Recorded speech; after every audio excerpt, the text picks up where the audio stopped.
I think the key takeaway from this late afternoon panel on private equity is that the subject is really much more about private equity. It's really about what is antitrust about? What is competition law about? I mean, I think to a certain extent, the panel didn't need to debate whether there should be more scrutiny on private equity or whether there shouldn't be, though I think we should push back on that impulse, perhaps.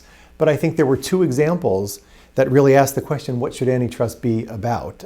Sabrina Howell talked about her research into local newspapers, where PE ownership had the effect, potentially, of showing decreased local coverage or local advertising, and how that might have the effect of perhaps decreasing local voter turnout because there's less local knowledge about what's going on.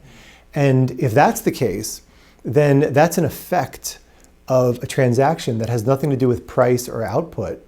So should antitrust care about that sort of thing? The second was, right at the end, there was a question from the audience about how to look at acquisitions where perhaps the private equity owner is not going to create a transaction that creates market power, increases market power, but instead the private equity owner is just more capable of exploiting latent market power.